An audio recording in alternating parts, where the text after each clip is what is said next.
Bom dia a todos. Vamos dar prosseguimento nessas aulas sobre química geral e inorgânica e hoje veremos estequiometria. Peço a vocês que prestem bastante atenção a essa aula de hoje, porque é uma das matérias que mais cai no Enem, em química. Vamos lá. Estequiometria é a área da química que analisa a proporção entre reagentes e produtos em uma reação química. Mas antes de falar dos cálculos estequiométricos propriamente ditos, vamos começar a comentar um pouquinho sobre alguns conceitos básicos que a gente tem que ter em mente. O primeiro deles é a massa atômica, esse Mzinho aqui. Massa atômica, como o próprio nome diz, é a massa de um átomo. A sua unidade de medida é o U. A massa do hidrogênio é 1U. Mas o que é U? U é 1/12 da massa do carbono 12. Pega a massa do carbono, divide por 12, isso é U. É o que definiu-se para ser a unidade de medida. Grande parte dos elementos da natureza são misturas de isótopos com diferentes porcentagens de massa. Ah, professor, não lembro o que é isótopo. Volta lá naquela aula de tabela periódica. Isótopo são átomos que possuem o mesmo número atômico, ou seja, a mesma quantidade de prótons, porém diferentes números de massa. Ou seja, eles vão diferenciar na quantidade de nêutron. Porém, nêutron também é importante para a massa do meu átomo. Sendo assim, a massa atômica dos isótopos é diferente. Então, como é que eu vou escolher quem é o meu isótopo mais importante? Ou então, se eu vou escolher um, o que eu faço para definir a massa do meu elemento químico? Porque quando eu olho na tabela periódica, por exemplo, para o cloro, eu encontro um valor só. Eu não encontro o valor do cloro tal, do cloro X e do cloro Y. Não, eu encontro um valor só. Como eu defino esse valor? Para definir o valor, eu vou olhar as abundâncias relativas, que é a porcentagem de cada isótopo que eu encontro na natureza. Vamos ver um exemplo. Tem aqui um exemplo com o próprio cloro. O cloro tem o cloro 35 e tem o cloro 37. A abundância relativa do cloro 35 é 75,4% e o do cloro 37, 24,6%. O que isso quer dizer? Que 75,4% dos átomos de cloro que existem na natureza são cloro 35, enquanto 24,6% são cloro 37. E aqui estão as suas massas atômicas. O cloro 35 tem essa massa, o cloro 37 tem essa outra massa aqui. As massas são diferentes. E aí, o que eu vou fazer? Eu vou fazer uma média ponderada das massas dos isótopos, em que os pesos, assim, as proporções entre os meus componentes da média vão ser as abundâncias relativas. Então, a massa do elemento cloro, logo, eu não disse do átomo de cloro, porque o átomo de cloro são esses dois, cloro 35 e cloro 37. O elemento cloro, o que está na tabela periódica, é isso daqui. A massa do cloro 35 vezes a abundância do cloro 35. A massa do cloro 37 vezes a abundância do cloro 37, dividido pela abundância do cloro 35 mais a abundância do cloro 37. Fazendo essa continha toda, eu vejo que a massa do cloro é 35,46 U. E é aproximadamente isso que está na tabela periódica, 35,5 mais ou menos. A massa do elemento da tabela periódica é a média ponderada das massas dos diferentes isótopos com os pesos sendo as abundâncias relativas. Se a massa atômica é a massa do átomo, a massa molecular é a massa da molécula. Porém, a massa molecular também vai ser a soma das massas dos átomos que compõem a molécula. também é medido em unidade de massa atômica, que é o U. Um exemplo aqui, para a água. Hidrogênio, a massa é 1, mas a água tem 2 hidrogênios, então 2U. Eu tenho um oxigênio, que a massa é 16, 16U.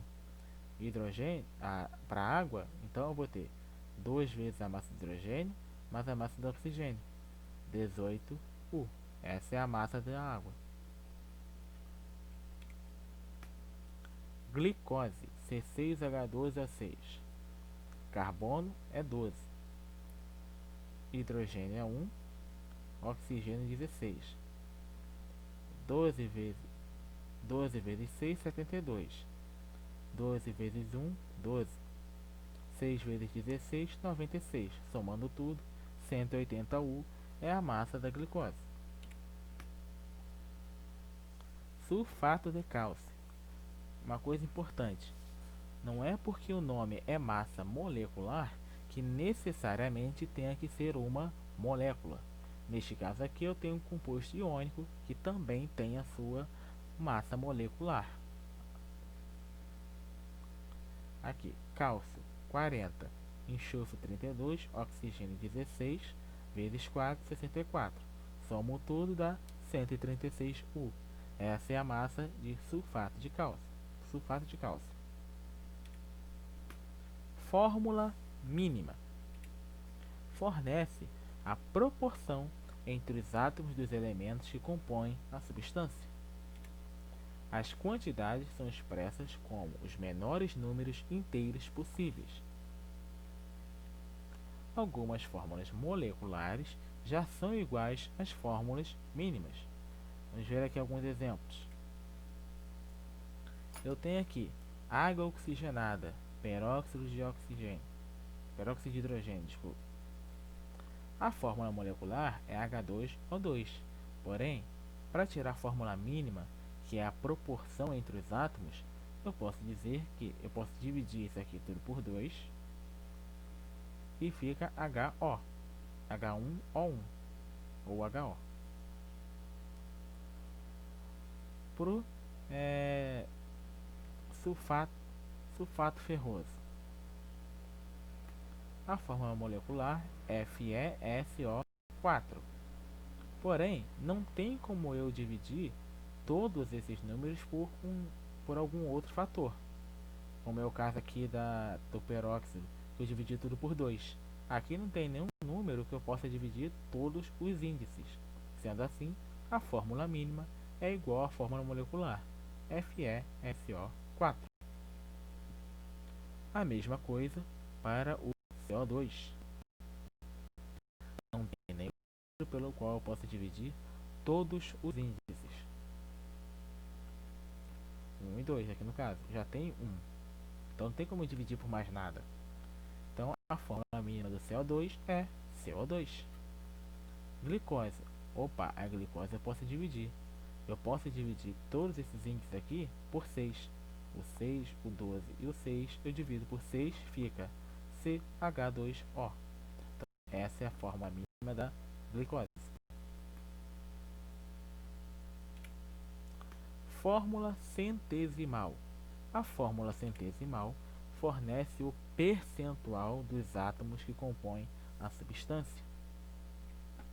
É representada a proporção em massa da substância. Leva-se em consideração a lei de Proust, que a gente viu em uma das últimas aulas aí de química geral e inorgânica. Um exemplo: a análise de 0,4 gramas de um certo óxido de ferro revelou que ele possui 0,28 gramas de ferro e 0,12 gramas de oxigênio. Qual a sua fórmula centesimal? Vamos ver como é que a gente resolve isso. Primeiro, a gente vai fazer uma regrinha de 3. Uma coisa, agora em estequiometria, muitas coisas a gente vai poder resolver por regra de 3. Tem como tirar uma fórmula disso? Tem. Mas só que muito mais fácil que você decorar um monte de fórmula para estequiometria, que são muitas, é você entender o problema e saber montar uma regra de 3. Então vamos lá. Eu tenho que em 0,4 gramas do óxido de ferro, eu tenho 0,28. Eu vou querer saber agora o quanto que eu teria em 100 gramas de óxido de ferro, para saber a minha porcentagem de ferro. Sendo assim, eu fazendo as continhas, eu tenho que a porcentagem de ferro é 70%.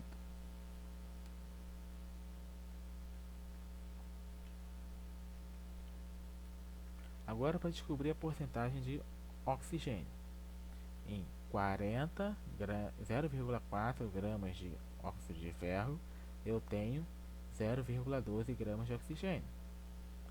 Quanto que eu teria em 100 gramas de óxido de ferro? Essa é a porcentagem de oxigênio. O oxigênio igual a 30%. Mol. O conceito de mol foi usado pela primeira vez por William Ostwald, Friedrich William Ostwald, um químico letônio, em 1896. Este conceito é usado para se referir à matéria microscópica, átomos, moléculas, íons, elétrons, porque mol é quando você utiliza para se referir a grandes quantidades de alguma coisa. Quando você vai trabalhar com matéria microscópica, quando você observa ela, significa que tem uma grande quantidade. A unidade que você usa é mol. Pode usar outras também, mas geralmente usa mol.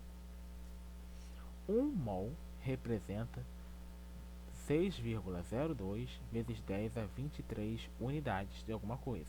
E este número, 6,02 vezes 10 a 23, é o número de Avogadro. Como assim, professor? Eu tenho 1 mol de átomos, então tem 6,02 vezes 10 a 23 átomos. Eu tenho 1 mol de íons, eu tenho 6,02 vezes 10 a 23 íons.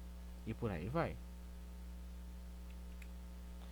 Observação: 1 mol de gás ideal na CNTP, que são 273 Kelvin e 1 atm, equivale a um volume de 22,4 litros. Isso é uma coisa importante, talvez apareçam algumas questões de estequiometria, e a gente vai ver quando for comentar um pouco sobre os gases ideais. Massa molar é a massa equivalente a 1 mol de uma determinada substância. Se a massa molecular é a massa de uma molécula, a massa molar é a massa de 1 mol de molécula. Se a massa atômica é a massa de um átomo, a massa molar vai ser a massa de 1 mol de átomo. A unidade vai ser grama por mol.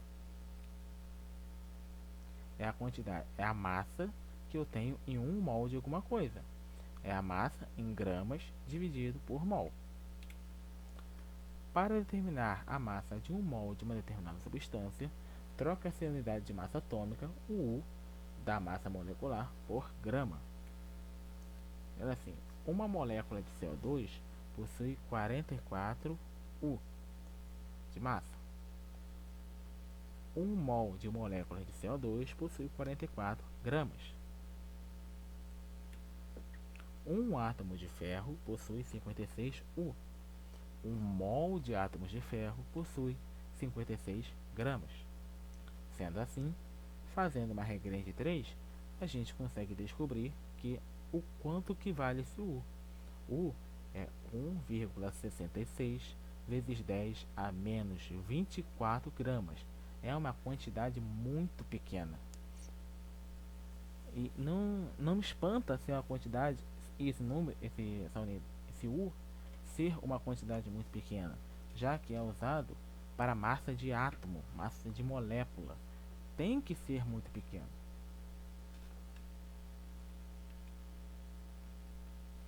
Agora vamos finalmente para cálculo estequiométrico. A partir daqui, a gente vai ver bastante exemplo, porque estequiometria se aprende praticando. Não adianta vocês ficarem assistindo a aula, você achando que vão assistir a aula, entender a estequiometria e acabou, vai chegar a fazer nem acertar todas as questões. Não é assim, tem que praticar. Então, já aqui na aula já vai ter bastante exemplo, então, e façam as listas também. Vamos lá, quantidade de matéria, N. Quantidade de matéria nada mais é que o número de mols. É a quantidade de mol que eu tenho de uma determinada substância.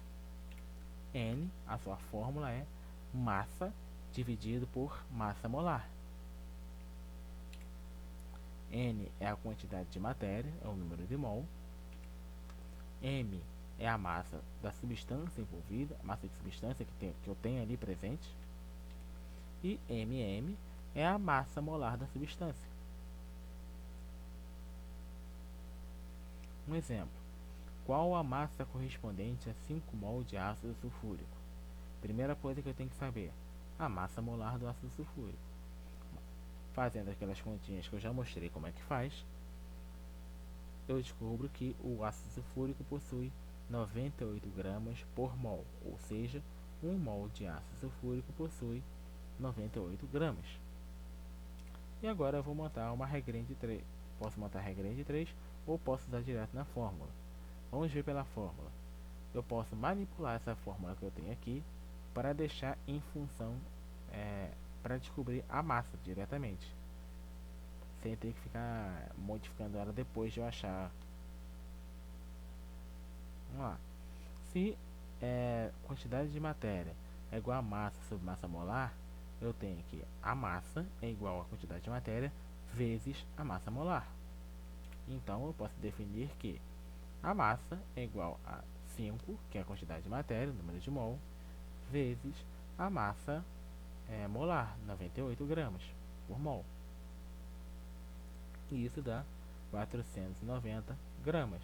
Então, qual a massa correspondente a 5 mol de ácido sulfúrico? 490 gramas.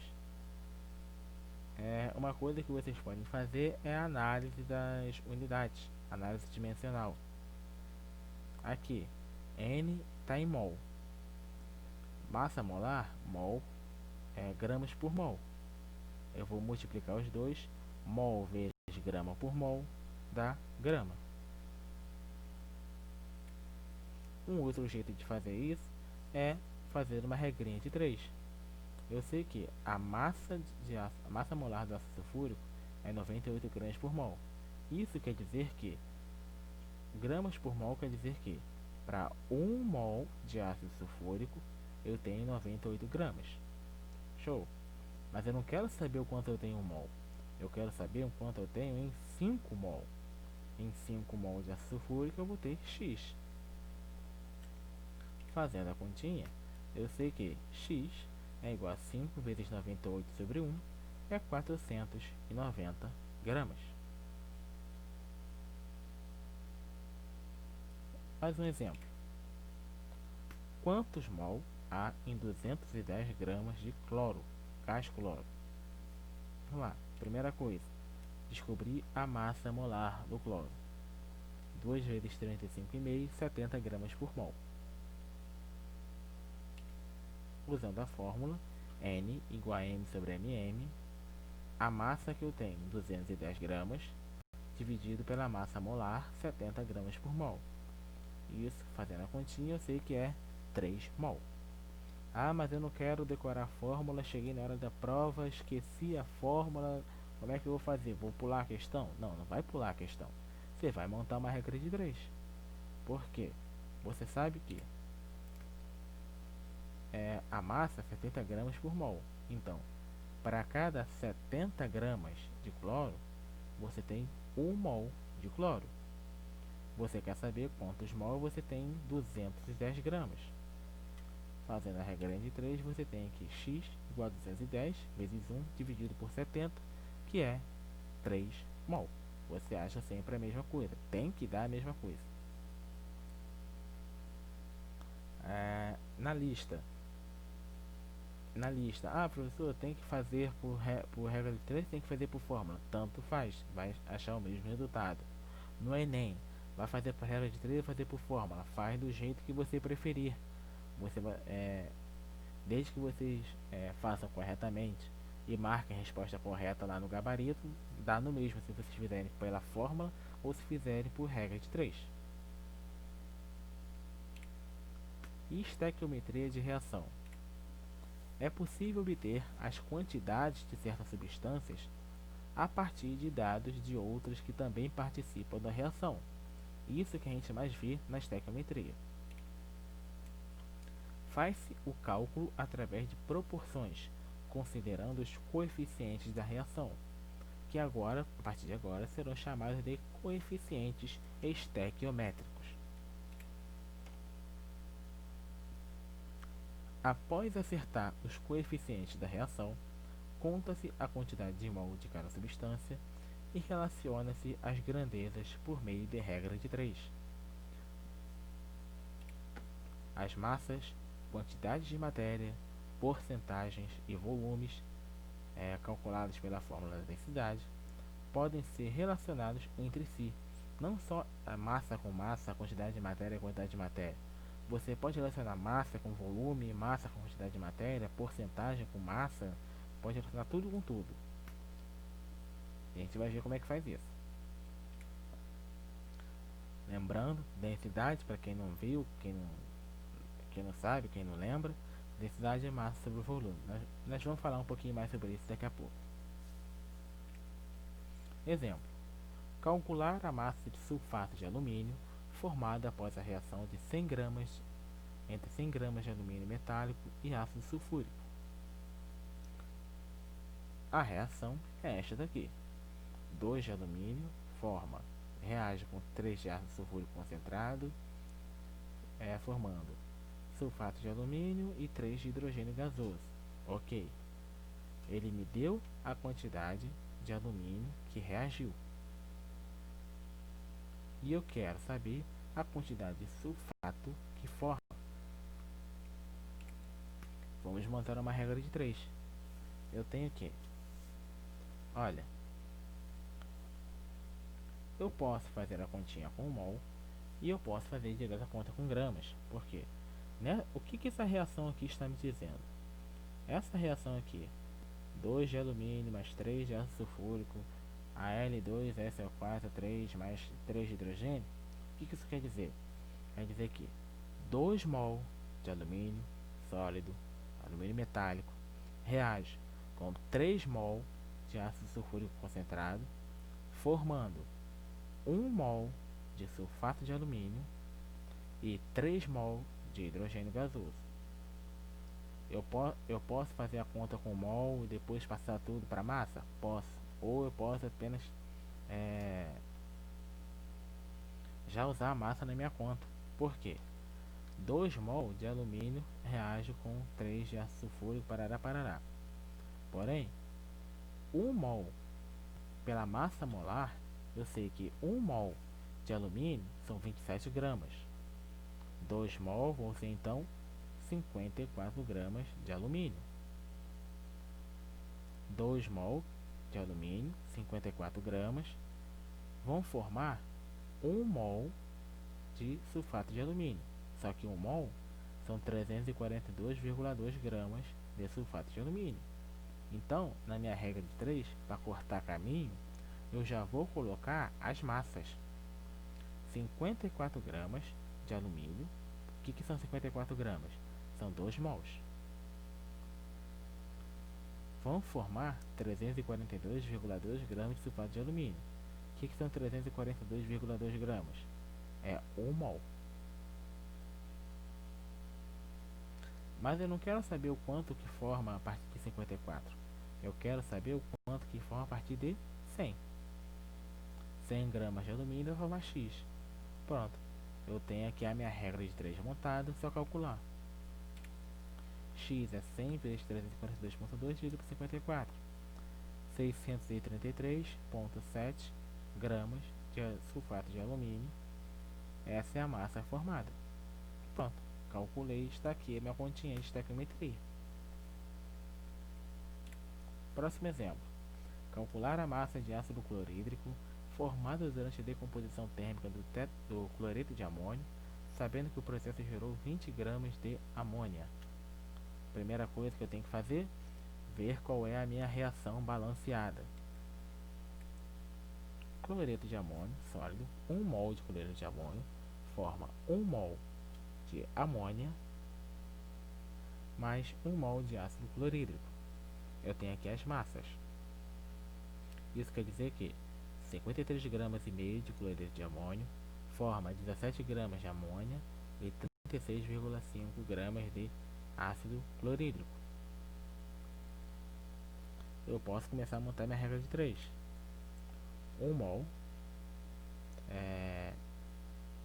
Mas só que agora ele não deu a quantidade de cloreto de amônio que reagiu, que se decompôs. Mas ele deu a quantidade de amônia que formou. E a proporção entre os coeficientes estequiométricos eu posso usar tanto entre dois reagentes, entre dois produtos, entre reagente e produto. Então eu posso fazer essa continha para 1 mol de amônia forma 1 mol de ácido clorídrico. Só que 1 mol de amônia são 17 gramas. 17 gramas de amônia forma 1 mol de ácido clorídrico, que são 36,5 gramas. Mas eu não quero saber o quanto forma a partir de 17. Forma não. Quando formam 17 gramas de amônia, formam 36,5 de ácido clorídrico. Mas eu não quero saber a massa de ácido clorídrico que forma com 17 gramas de amônia. Eu quero saber com 20. Então, vou montar aqui a minha regra de 3, fazendo as continhas. Eu sei que quando formam 20 gramas de amônia, formam também 42,9 gramas de ácido clorídrico. Pronto. Resolvida aqui a minha questão. Outra coisa que a gente vê em estequiometria é a pureza. A gente vai determinar agora a quantidade de impurezas que um determinado reagente tem. Ou então a gente determina o quão puro está o meu reagente.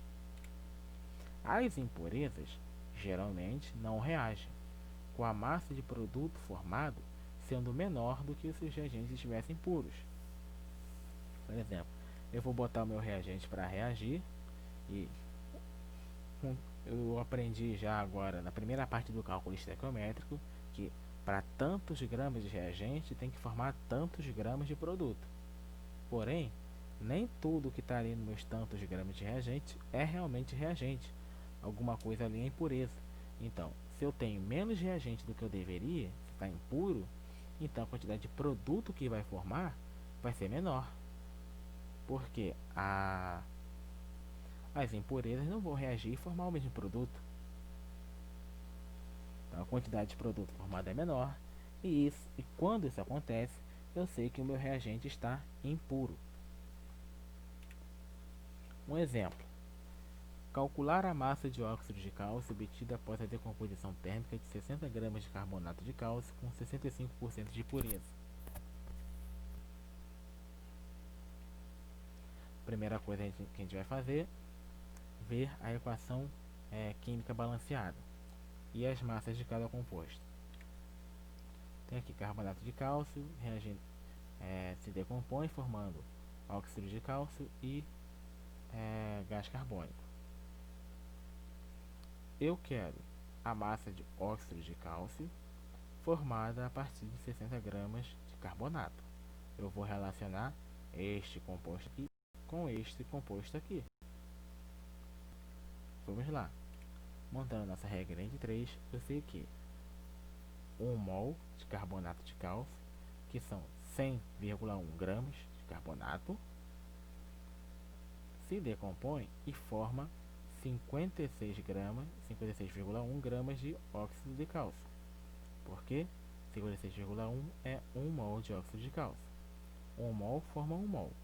1 mol desse é 100,1. 1 mol desse é 56,1. Isso que eu coloco aqui, já jogo logo as massas. Se vocês quiserem fazer primeiro em mol, descobrir quanto a quantidade de mols depois de transformar em massa, pode. só é mais trabalhoso. 100,1 gramas de carbonato forma 56,1 gramas de óxido. Mas eu não quero saber o quanto que forma de 100,1 gramas. Eu quero saber o quanto forma de 60. A partir de 60 gramas, eu tenho que formam 33,6. Isso eu descubro a partir da regra de 3. Porém, 33,6 gramas de óxido de cálcio eu iria obter se, se 100% dos meus 60 gramas de carbonato de cálcio fosse realmente carbonato de cálcio. Porém, meu carbonato não está puro, tem impureza ali. E agora? Eu vou fazer outra regra de 3 que vai relacionar agora a pureza. 33,6 gramas eu teria se fosse 100% de carbonato. Agora eu quero saber o quanto que eu tenho com 65%. Vamos ver como é que é a conta.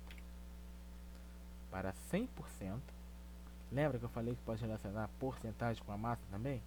Então, para 100% de pureza, eu tenho 33,6 gramas de óxido de cálcio. É o que a gente observa por cálculo estequiométrico. 100% de pureza, 33,6. Porém, eu não tenho 100% de pureza, eu tenho 65%. E eu vou ter a massa que é igual a X.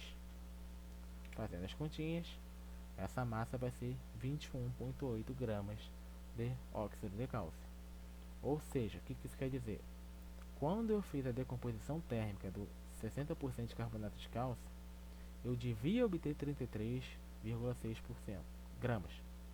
Mas como esse carbonato não estava puro, eu obtive apenas 21,8, porque eu tinha 65% de pureza. Os outros 35% de massa, os outros 35% dos 60 gramas, eram impurezas. Isso não reagiu, não importou para a minha reação química. Próximo exemplo, com pureza. Determinar, eu posso, em vez de perguntar a massa formada, a massa que tem, a massa que sei lá o que, eu posso perguntar também para você achar a pureza. Determinar a pureza do cloreto plumboso, sabendo que sua reação com 60,2 gramas de sulfato de magnésio gerou 40 gramas de cloreto de magnésio. Opa, vamos lá. Primeira coisa, vou ver qual é a reação balanceada. Tá aqui. Cloreto plumboso, 1 mol de cloreto plumboso reage com 1 mol de sulfato de magnésio, formando 1 mol de cloreto de magnésio e 1 mol de sulfato plumboso. Ok, eu quero saber. Pera aí. Tá. O cloreto plumboso reagiu com 60,2 gramas de sulfato de magnésio.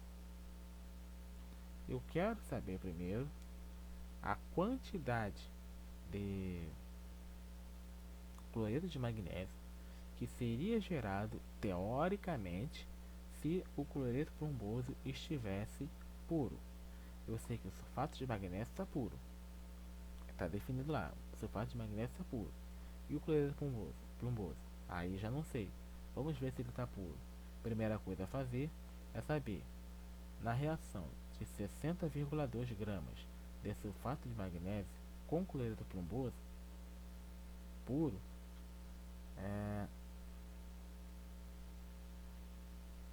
quanto de cloreto de magnésio que eu ia ter.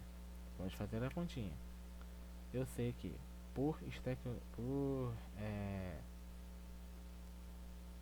pelas massas molares, convertendo o número de mol para massa, eu sei que 120,4 gramas de sulfato de magnésio tem que formar 95,2 gramas de cloreto de magnésio. Tá aqui, ó, proporção estequiométrica. E 60,2 gramas de sulfato de magnésio. Fazendo as continhas, eu tenho que essa quantidade que deveria ser formada é 47,6 gramas de cloreto de magnésio. Eu coloquei uma quantidade suficiente de cloreto plumboso para reagir com 60,2 gramas de sulfato de magnésio e formar 47,6, mas não formou 47,6, formou apenas 40. Por quê? Porque estava impuro. Agora eu vou fazer as contas para descobrir o quanto de qual a pureza do meu cloreto plumboso para que em vez de 47,6 eu tenha obtido apenas 40. Como é que eu faço essa conta? 47,6 está para 100%. 40 está para a minha pureza. A minha pureza, fazendo as continhas, é de 84%.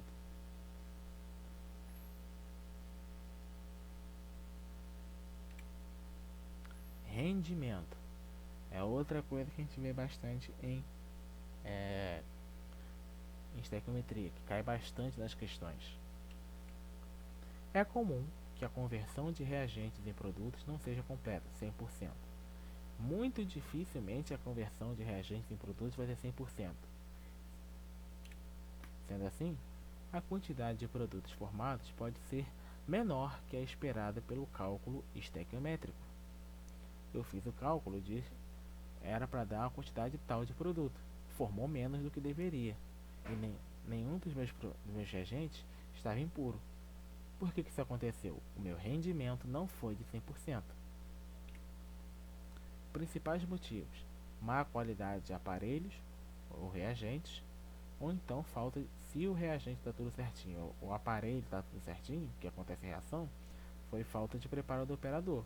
A pessoa que fez a reação cometeu algum erro. Eu vou comparar a quantidade de produto obtido com a quantidade teórica, que seria o 100%, por regra de 3. Primeiro exemplo: calcular o rendimento da obtenção de ferro metálico a partir da hematita, sabendo que 500 gramas de minério com 100% de pureza gerou 340 gramas de ferro. Primeiro, eu vou ter que descobrir a quantidade de ferro, que deveria ser obtida a partir de 500 gramas de hematita, 500 gramas de minério com 100% de pureza. Primeira coisa, eu vou ver aqui qual é a reação. Okay.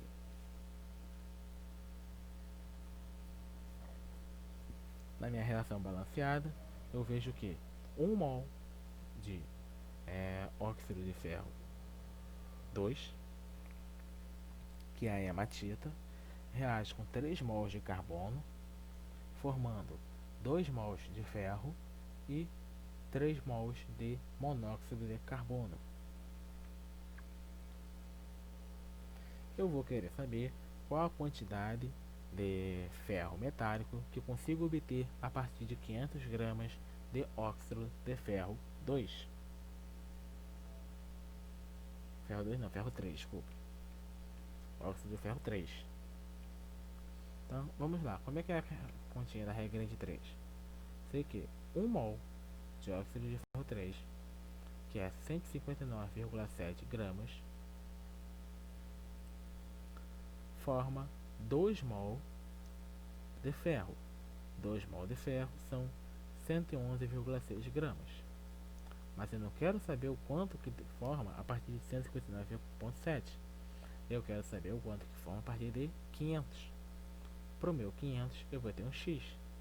Fazendo as continhas, eu sei que essa minha quantidade que deveria ser formada é 349,4 gramas de ferro. Isso deveria ser formado tendo 500 gramas de hematita. Porém, não foi isso que eu observei. Formou-se 340. A quantidade foi menor, então eu teve um rendimento menor. Agora eu vou comparar. Essa minha quantidade teórica deveria formar essa quantidade. Eu vou dizer que é o 100%. Se o rendimento fosse de 100%, ou seja, se todo o óxido de ferro fosse convertido a ferro metálico, Eu, iria obter essa quantidade de ferro, mas eu não obtive. Eu quero saber qual é o rendimento, qual a taxa de conversão para que esta quantidade de ferro seja obtida. Como é que eu faço isso? Outra regra de 3. 349,4 gramas de ferro está para 100%, é a quantidade teórica. Mas eu não obtive isso, eu obtive 340 gramas de ferro. Está para o meu rendimento. Fazendo as continhas, meu rendimento vai ser de 97,3%. Ou seja, 97,3% do óxido de ferro foi convertido a ferro metálico. O restante permaneceu na forma de óxido de ferro. Próximo exemplo. Calcular a massa de sulfato de sódio obtida a partir da reação de 10 ml de ácido sulfúrico cuja densidade, começa a mexer com densidade, é igual a 1,83 gramas por mililitro com hidróxido de sódio, sabendo que o rendimento foi de 83%. Primeiro, eu vou ver qual é a reação. Ácido sulfúrico concentrado reage com hidróxido de sódio sólido, formando sulfato de sódio sólido, mais água. Tudo 1 para 2 para 1 para 1. Vamos lá. Primeira coisa, eu tenho que descobrir, eu digo que reagiu 10 ml de ácido sulfúrico, mas volume não entra na minha conta, porque isso depende de concentração, depende de um monte de fatores. Mas a massa é que é importante. Eu vou ter que determinar a massa que tem em 10 ml de ácido sulfúrico. E eu sei a densidade, então fica fácil fazer isso. Massa, a densidade é igual a massa sobre volume. Eu posso manipular essa fórmula e obter que massa é igual a densidade vezes volume. Massa é 1,83 vezes 10, 18,3 gramas. Essa é a massa de ácido sulfúrico que reagiu. Agora eu posso jogar isso na regra de 3. Eu sei que 98,1 gramas de ácido sulfúrico forma 142 gramas de sulfato de sódio. Quanto que forma a partir de 18,3 gramas? Quanto que deveria formar? Deveria formar 26,5 gramas. Faça aqui essa continha na regra de 3. Deveria formar 26,5 gramas. Só que formaria 26,5 gramas se o rendimento da reação fosse de 100%. Porém, meu enunciado diz que o rendimento não é 100, mas sim 83%. Então agora eu tenho que descobrir a massa de sulfato de sódio que é formado com o rendimento sendo de 83%. Faço outra regra de 3. 100% está para 26,5 gramas de sulfato de sódio. 83% está para uma massa que eu vou descobrir qual é, que é o que eu quero saber. A minha massa, fazendo as continhas, é de 22 gramas de sulfato de sódio. Pronto, é isso que a questão estava perguntando. Então,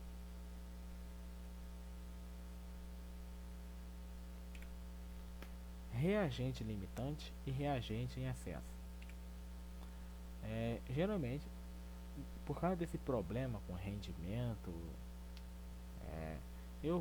as pessoas costumam fazer o seguinte: adiciona-se um excesso de um dos reagentes para garantir que a reação aconteça com 100% de rendimento. Nem sempre é o suficiente, mas a ideia é essa. O reagente que não se encontra em excesso é o limitante, pois ele vai determinar a quantidade de produto formado. Como assim? Eu tenho o meu limitante e tenho em excesso. Eu tenho A que está em excesso e B que está em limitante. Se reage 1 grama de A reage com 1 grama de B, se eu formando 1 grama de C, se eu colocar 1 de A, 1 de B e 1 de C, não, 1 de A e 1 de B, desculpa, e a taxa de conversão, o rendimento foi de 100%, vai formar 1 de C. Se eu colocar 2 de A 1 de B, vai formar 1 de C. Se eu colocar 3 de A, 1 de B, vai formar 1 de C. Se eu colocar 5.000 de A, 1 de B, vai formar 1 de C ainda. Então, esse reagente que não está em excesso, que é o reagente limitante, vai determinar a quantidade de produto formado. Então, eu tenho que primeiro descobrir quem é o meu reagente limitante e a quantidade dele é que eu vou usar para as minhas contas. Uma dica: questões que possuem reagente em excesso costumam ser aquelas que possuem a quantidade de 2 ou mais reagentes que participam da minha reação.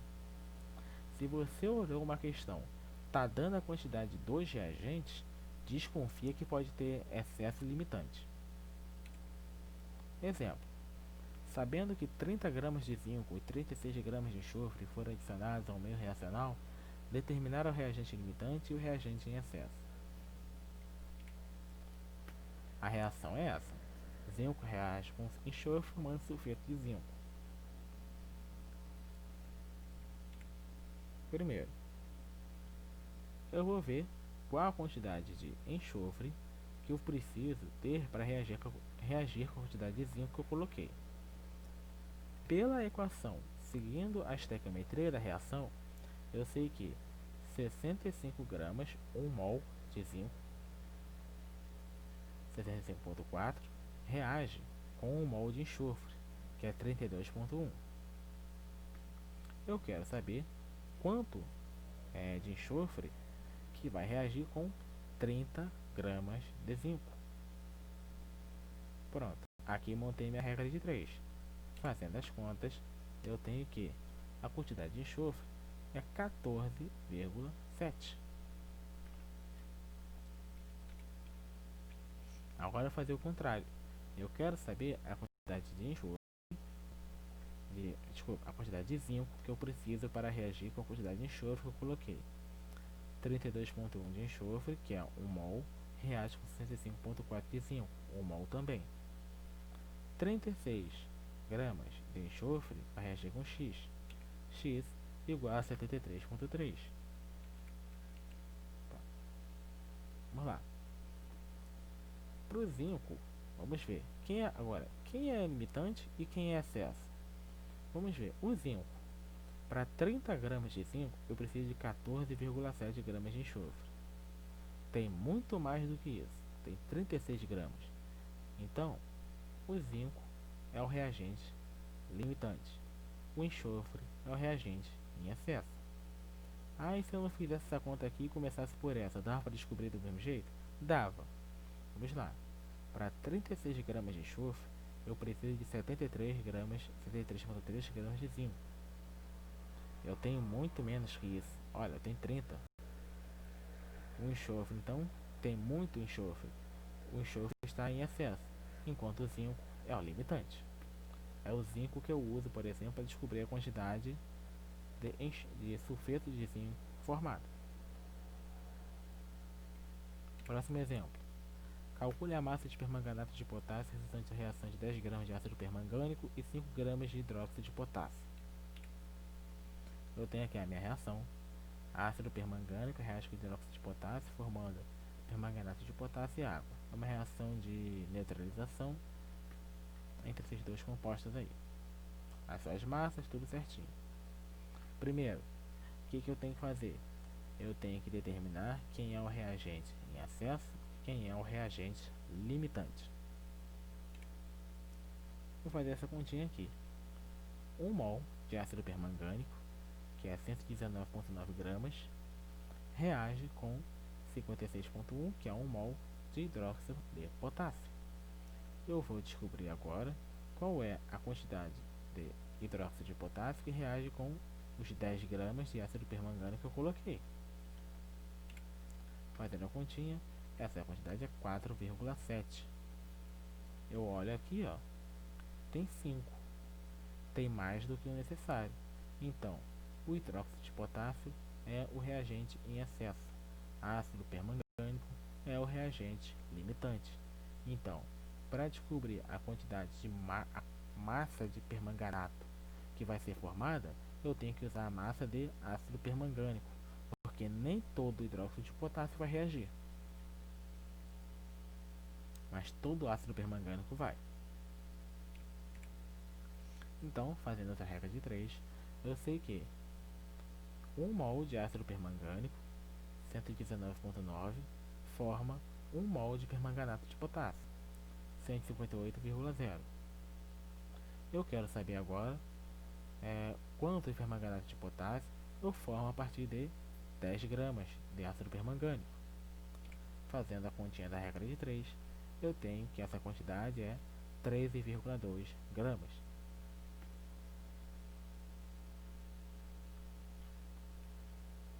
Se eu fizesse essa conta com a quantidade de hidróxido de potássio que tem aqui, essa quantidade seria um pouco maior. Então estaria errado. Então, neste caso aqui, não é tanto faz. Eu uso, tanto faz. Não. Quando eu tenho reagente limitante e reagente em excesso, eu tenho que usar sempre o reagente limitante para calcular a quantidade de produto formado.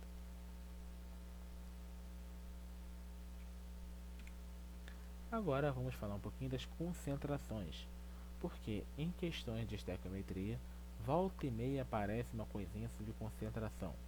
Vamos ver um pouquinho sobre elas para saber do que eles estão falando nas questões. As concentrações são usadas como uma ou mais substâncias e encontram-se sob a forma de solução. Lembrando, solução é uma mistura homogênea, geralmente quando o solvente é um líquido. Na grande maioria dos casos, água. A quantidade de uma determinada substância, o soluto, presente em determinado solvente.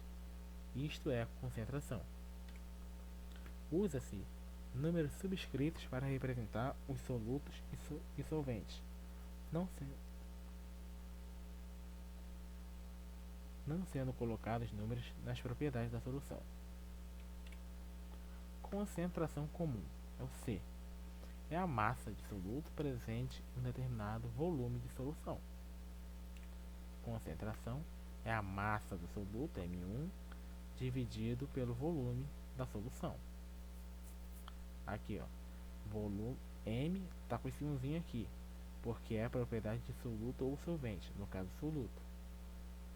V está sem 1, 2, 3, sem nada, porque é a propriedade da solução.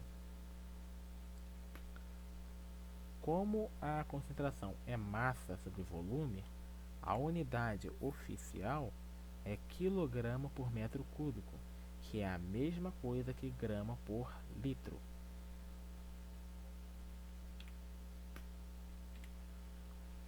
Densidade é a massa presente em determinado volume de substância. Densidade, massa sobre volume. A densidade é a massa para substância, para solução também, mas pode ser usada também para substâncias. Por ser massa sobre volume, também possui como unidade quilograma por metro cúbico ou grama por litro. Isso impede de eu usar, por exemplo, se eu quiser grama por mililitro, se o volume for muito pequeno, ou então quilograma por litro, quilograma por, sei lá, centímetro cúbico. Isso me impede de usar? Não, pode usar qualquer um. Mas só que a oficial é quilograma por metro cúbico, que é a mesma coisa que grama por litro. OBS. Para uma mistura, a massa total e o volume total são resultantes da soma das massas e volumes dos solutos e solventes. Sendo assim, eu posso fazer uma modificação ali na fórmula da densidade. A densidade da mistura, da solução, vai ser massa do soluto mais massa do solvente, dividido por volume de soluto mais volume de solvente. Isso equivale só para soluções em que eu tenho pouco soluto e eu posso determinar quem é soluto solvente? Não. Por exemplo, se eu tiver uma mistura etanol-água, que etanol e água são miscíveis. Se eu tiver uma mistura dessas duas substâncias em quantidades muito parecidas, eu posso ainda assim usar essa fórmula. M1 mais M2, V1 mais V2. Só que aí eu não consigo diferenciar muito quem é soluto e quem é solvente, mas tanto faz para a fórmula da densidade M1, M2, V1, V2.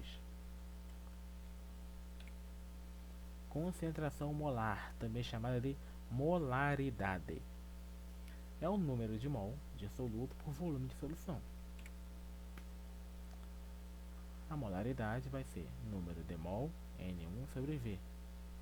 Só que, quando a gente falou um pouquinho sobre a quantidade de matéria, que é número de mol, a gente viu que ela pode ser expressa como M1 massa sobre massa molar. Então, a molaridade pode ser expressa como massa do soluto dividido por massa molar do soluto vezes o volume da solução. A unidade é mol por metro cúbico, porém a unidade oficial, a do Sistema Internacional de Medidas, porém a mais usada é mol por litro.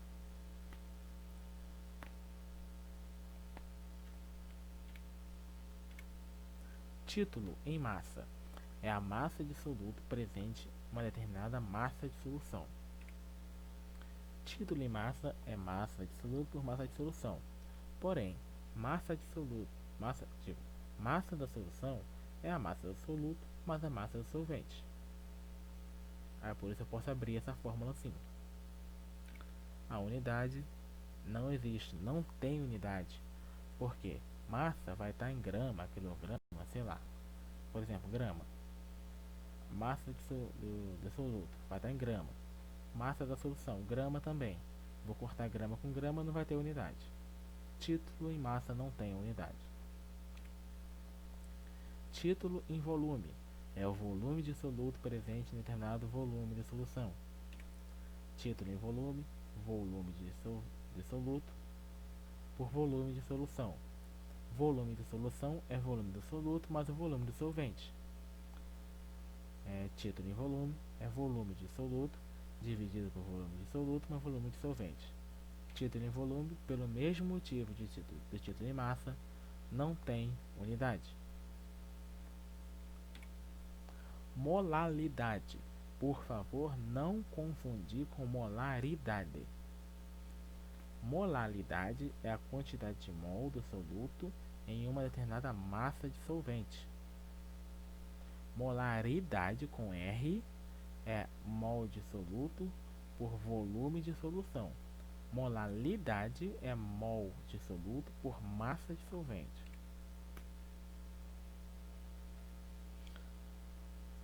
Aí, abrindo aqui, a fórmula vai ser essa daqui.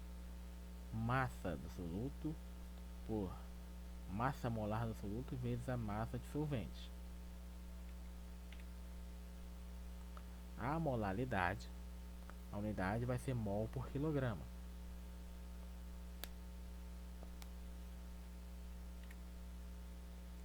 Então, gente,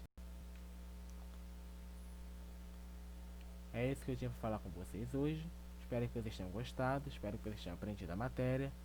Façam a lista, façam toda a lista de estequiometria que vocês encontrarem pela sua frente, vocês pegam e façam, porque nunca vai ser o suficiente. Estudem bastante, porque essa é uma das partes mais importantes de química para o Enem. E qualquer dúvida vocês podem entrar em contato comigo. E até a próxima.